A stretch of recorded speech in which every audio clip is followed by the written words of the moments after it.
Hello everyone, welcome back again to my mysticism. Mayam akhoi title tu ura khangbiramani ko. Akhoi Srinagar da amuk chatkadoi amuk haije mamang da chachakre ko. Khoi handak na first time with akhoi jaga chakadoi ko munying ju kai no mai. Kam ga chali. Ana jai ngota hu do putro bugi ma de tunsit phadre. Ji phade. Ai ju phade mit kai pom pom me khoi karam ji phadre. I think around the packing toba, quite paga toba, Punjuka do credit, around to tum the mother don't think to Maluremado. We plans always sudden at the Sudden plan name, Amco. I say, I don't quite see young sit depend on Nico. I sit Torin, Comai Pangadera, Pangodera, Aduzu, Pura fight a man at the zoo. I do yen say horrendo, Sito Pangagana. Kumaito uno ko puno more on the Majer, I guess. Stay tuned.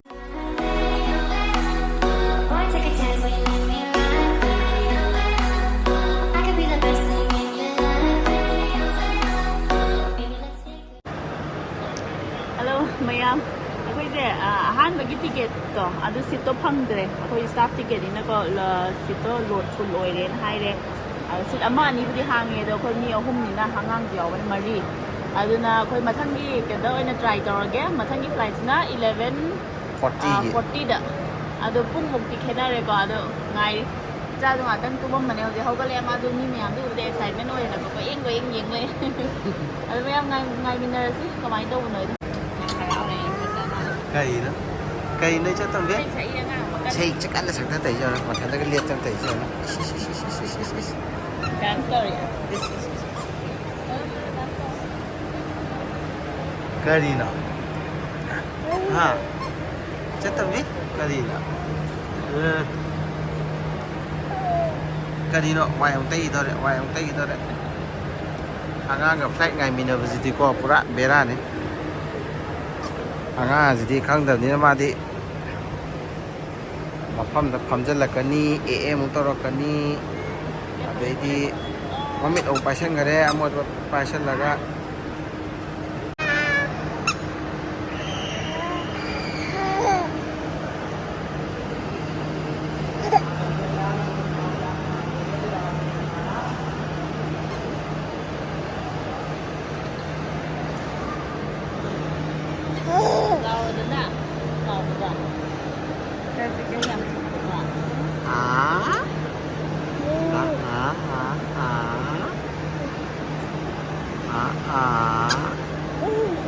Chagi dol jadi yang fazai ko kutu je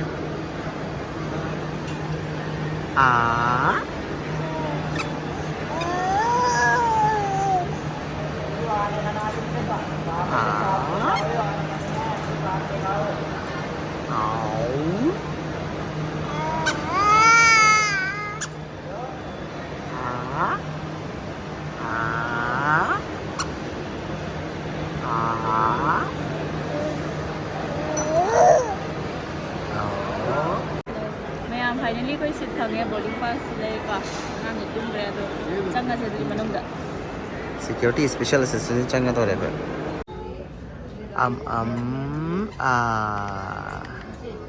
kai chak inthoe angang se haidi foreign flight ta kai ka ka pop ni ngai to ga ju pharak ta ra ga ju na flight se ju matam khara wali adaga akhoi gi aircraft to sidodi la aga di le re ko mayam si u ra stara se kham le re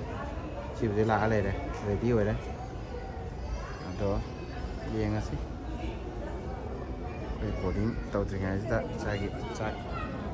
hana bị cho thọ ga ý chà how bra ha how bra nhưng anh kia có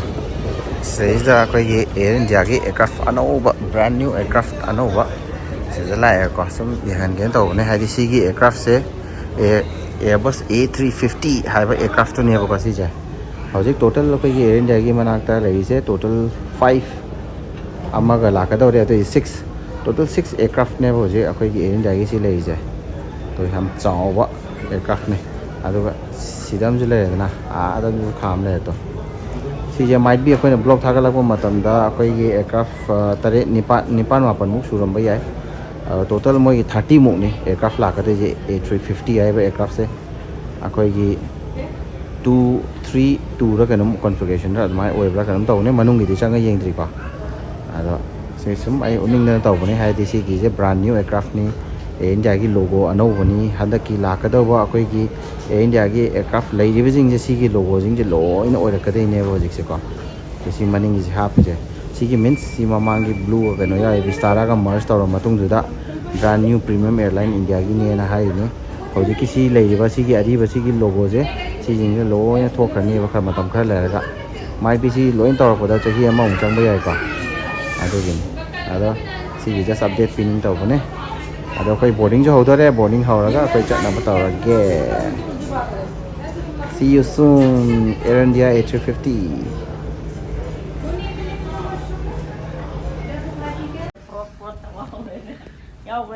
ꯃꯁꯤ ꯆꯥꯔꯕꯅꯤꯅ ꯍꯧꯖꯤꯛ ꯐꯥꯏꯗꯧꯔꯦ ꯑꯃꯨꯛ ꯉꯁꯥꯏꯗꯒꯤ ꯐꯥꯏꯔꯣ ꯍꯥꯏꯕꯅꯦꯕ ꯃꯥꯗꯤ ꯍꯔꯥꯎꯔꯤꯁꯦ ꯀꯔꯤꯅꯣ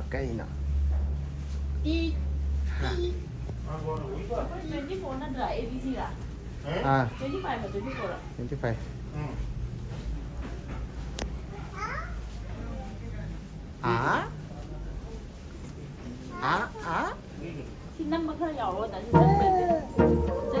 नमी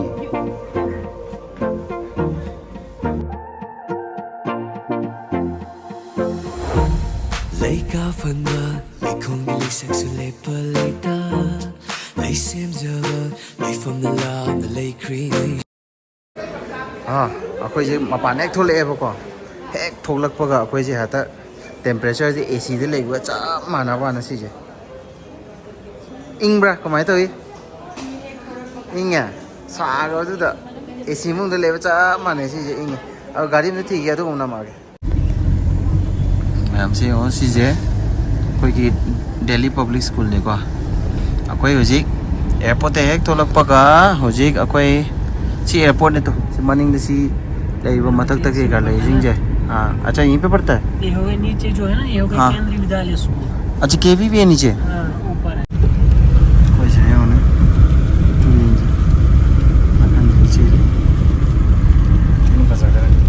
कोई नुआइतब मो ओइबना कइनो हाबदा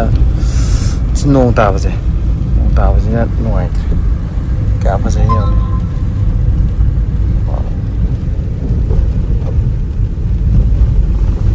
तादरदे फसकदबने हेना नेबे जुकाइ अदो मथंग चलसे अइजु खोंजे के ताना मनिको मैमसु हादि अखोइदो वारे तसेला अखोइदो कनो तुमक्तबगी साक्सु चादबगी अदे खरा वाबदो होरे अदुबो असी एयरपोर्ट एक थोलपगा अदुम कोइबा चथोउरसे नत्रै नेक्स्ट डे दो मतमदो फंगरो हाबि Lekong lisaksu lepa leita Lei semjaba Lei from the love the lei creation Lei kolakta Lei pura lei shat lei namda Lei na jage Lei hard lei neugum lei ting jage Poloi fa buk me Bawina punshi Param bu pi jage Wakang ipay na pa movie Pataw ifang na matara Baby the punshi ipang mundo Oh Inkari plate के हिसाब से हलवा और पराठा हलवा और पराठा हाँ दोनों पराठा से के नोने कोई के नो की टाइप में आप ऐसा करो ना पराठा थोड़ा ले सकते हैं ये थोड़ा आएगा ये ज्यादा नहीं आएगा ज़्यादा नहीं आएगा मैं उतर ही जाता हूँ चा जाओ नहीं पराठा का चा भाव नहीं पराठे के साथ मजा आएगा एक प्लेट ये किस चीज़ का हलवा है ये सूजी का सूजी वाला हाँ सूजी का हलवा और इसको क्या कहते हैं मटर पकोड़ा मटर पकोड़ा और ये वाला फ्रेंच फ्राइज पकोड़े हाँ फ्रेंच फ्राइज ओह ये फ्रेश गरम है ना हाँ ये यहाँ पर गरम है। अच्छा ठीक है ये दे दो एक और ये पराठे बहुत बड़ा है थोड़ा सा दे दो बस छोट हाँ उतना चलेगा हाँ बस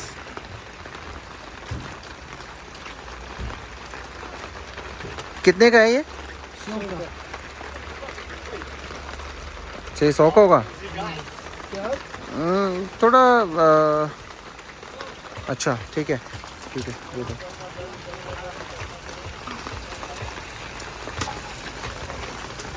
वाह क्या चाहेंगे? दूध पथरी डेवलपमेंट अथॉरिटी है शिलोंग मोइगे पछाड़े का हम लोग तो ये नहीं चीज़ बात हो रहा है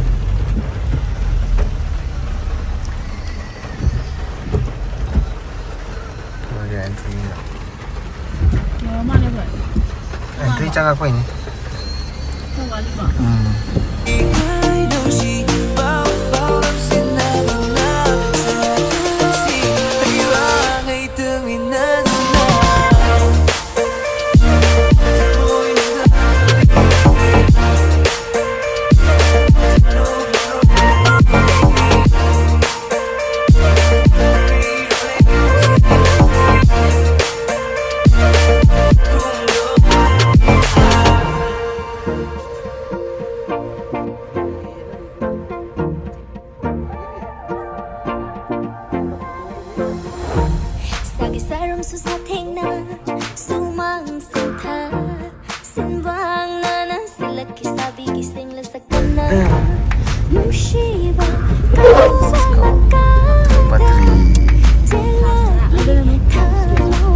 XUV का ऐड इधर ही बना है।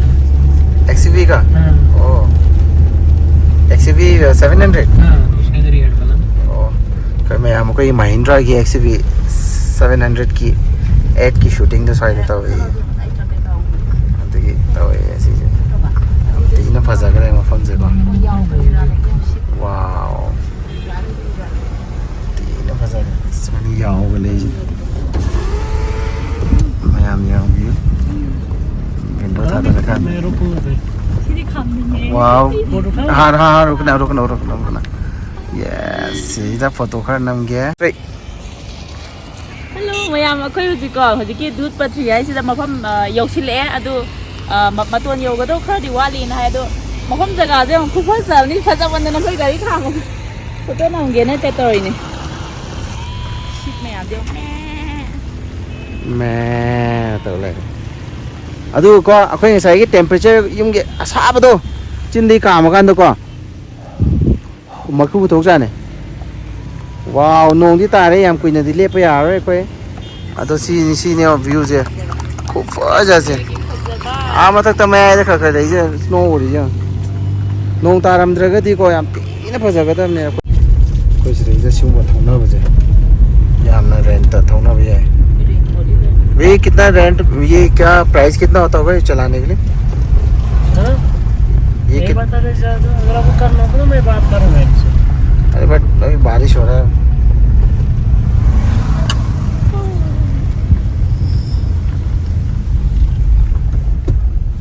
लंबी जी फतरे है दी अंदर स्नोफॉल तागी वही को लंबी जी काय बको पे हम तो है ना है वो मुझे आधा याओ में हम ले फाइनली डेस्टिनेशन यौरेको मखादा कुमथरे अखोई ngasiजे ngasai nong खितंग खितपगीको लेखोम गर थोए मखाजे मयाम जो आंगांग जी पूरा जैकेट वो कयो यमसिनगरे तुमग्रबा कदाय मचा एमा मसक्ति कदाय आंगांग मसक कदाय न उदरे अमता येंगे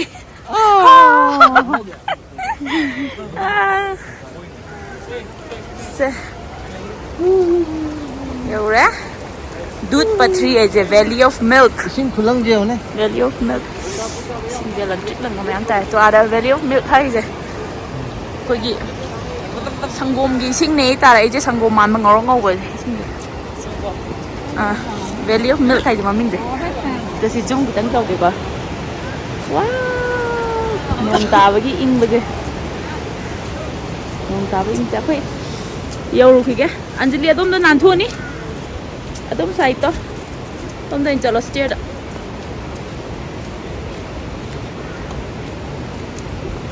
अखोई असाब लमदगी लापगीको direct अदुसे airport लापगी नीजे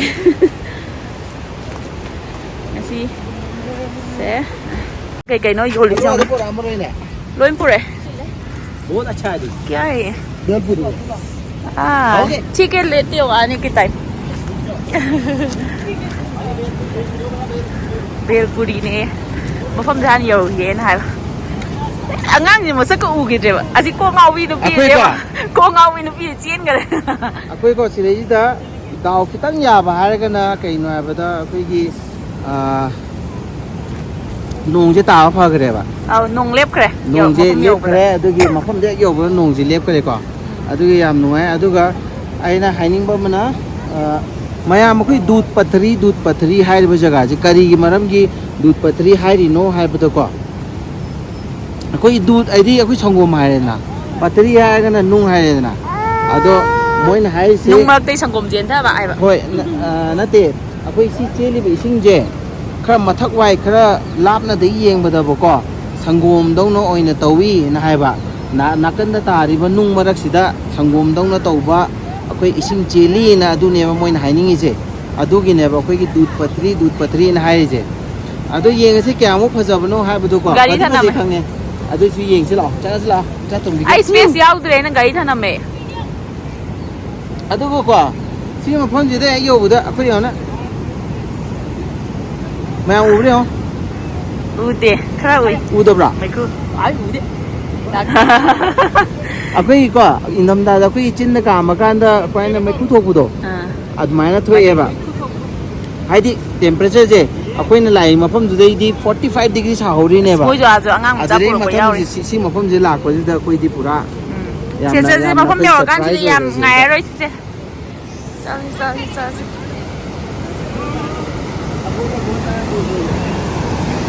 Wow.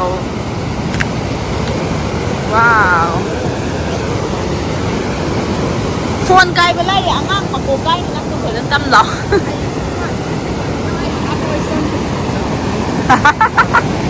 Nang ko ngau khoi ba?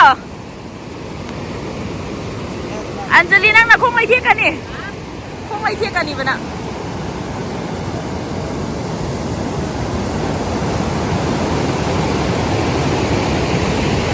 Nhà khôi chắc view gì đấy yên á chắc cha yum đây cái xe mà bồi bồi này có thì chắc cha phong mà cái cha cái đầu này phong cái đầu đó bay yam in fried rice nè cái cha gì đấy yam phải gì ado akwai दूध पथरी है सी खतंग नि नते को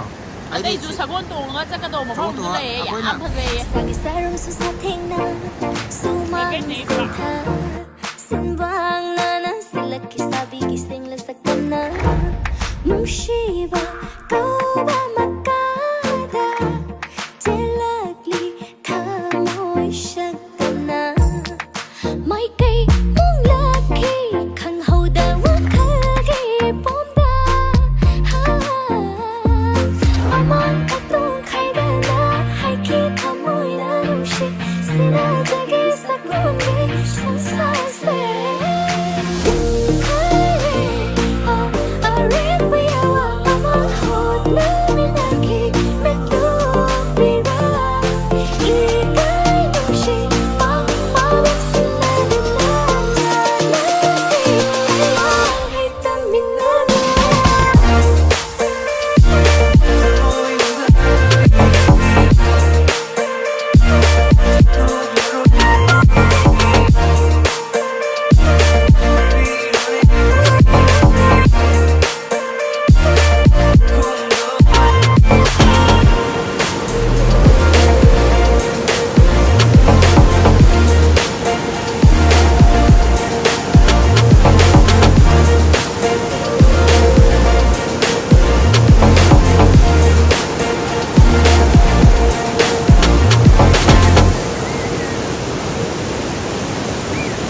तुम्ही करी hi no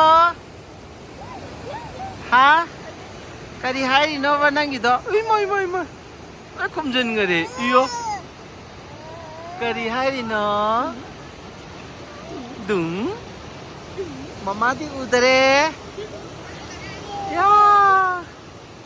मया मनिंगी view जे को कुफजा जे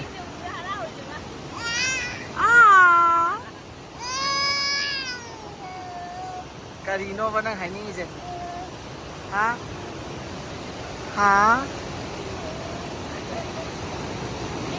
ꯃꯈꯣꯡꯁꯦ चलो चलो चसे या लेफ्ट ए इमा इमा इमा मको से तैजे दुम दुम दुम दुम दुम दुम मैं मखै रूम चेक इन तौरे मम्मे थेंगे नोंसु ताबगा सिनी खै रूम पोत थांजिनबा हौरे हायमा कनाना सिदिया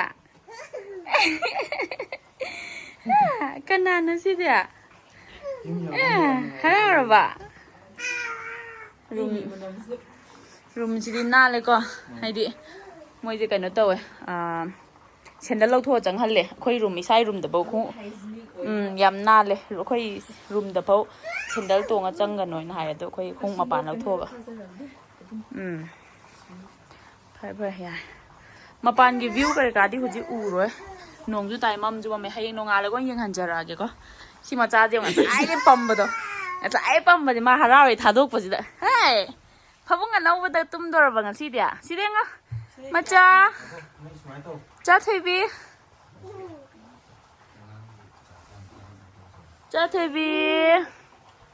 yenga yenga yenga macha theibi kada harauraba aja